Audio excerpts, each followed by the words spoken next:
मैं जब भी इंटरनेट पर किसी को भूत प्रेत या फिर ब्लैक मैजिक जैसे चीजों पर बात करते हुए देखता हूँ तो इस पर मेरी प्रतिक्रिया बिल्कुल भी ऐसी नहीं होती कि अरे बाप रे पता है क्यों? क्योंकि मैं गांव में पला बड़ा हूँ और ये सारी बातें मैं बचपन से सुनते आ रहा हूँ। अब वही चीजें मैं थोड़ी बहुत अंग्रेजी का तड़का लगाकर हाई फाई कपड़ों में बैठे लोगों से सुन रहा हूँ, तो इसमें there is nothing new for me, you know. Hello guys, मेरा नाम है ऋषिकेश और आज मैं आपको एक बचपन की कहानी सुनाने वाला हूँ। मेरे बचपन की कहानी तो ये बात है बहुत पहले की, मतलब जब मैं 10 साल का था और मैं 5वीं कक्षा में पढ़ता था। गर्मियों की छुट्टियां खत्म हो गई थी और स्कूल के कुछ शुरुआती दिन चल रहे थे और स्कूल के शुरुआती दिनों में they don't teach you a lot, right? कोई क्लास वगैरह नहीं होती तुम्हारी, कोई टीचर वीचर सब चिल होता है बिल्कुल।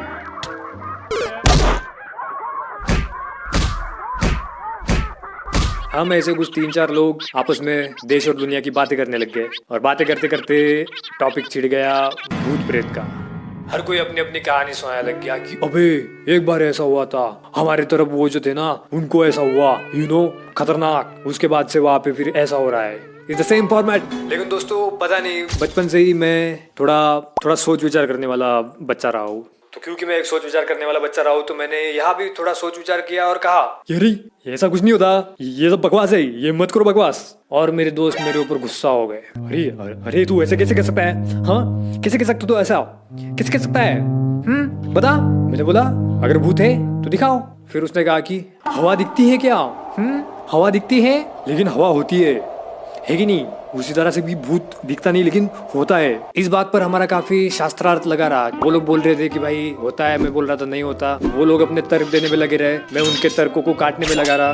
तो ये शास्त्रार्थ काफी लंबे समय तक चलते रहा और मैं देख रहा था कि मैं ये शास्त्रार्थ हार रहा हूँ। अब वो ऐसे ऐसे तर्क दे रहे थे कि मेरे पास उनको काटने के लिए कुछ था ही नहीं। तेरे को लगता है ना भूत नहीं होते?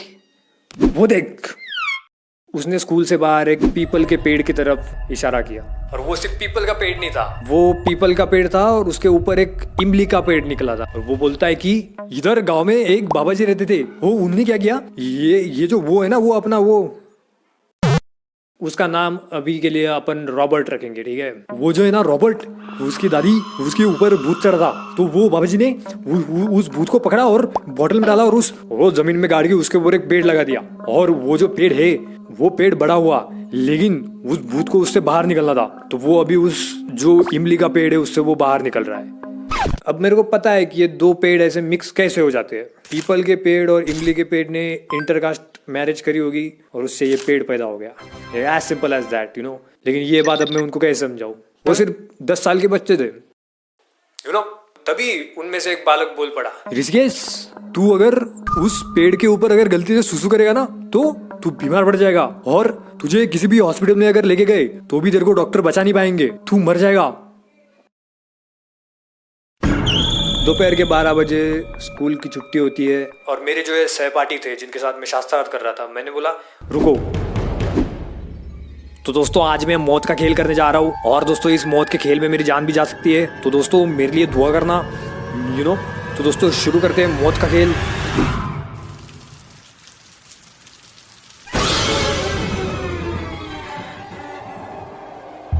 मैंने खत्म कर दिया उस भूत को। अब देखते हैं कौन बीमार पड़ता है। मैं अभी भी जिंदा हूँ। अबे तू बीमार इसलिए नहीं हुआ क्योंकि वो जो बोतल बाबा जी ने रखी है नीचे जमीन के नीचे, वो फूटी नहीं होगी।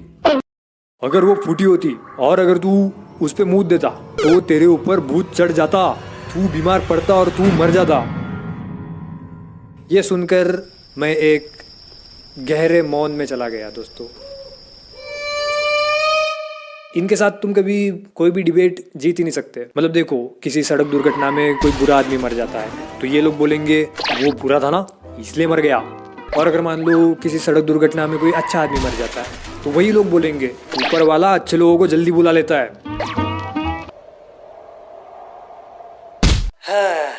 तो या guys, thank you for watching this.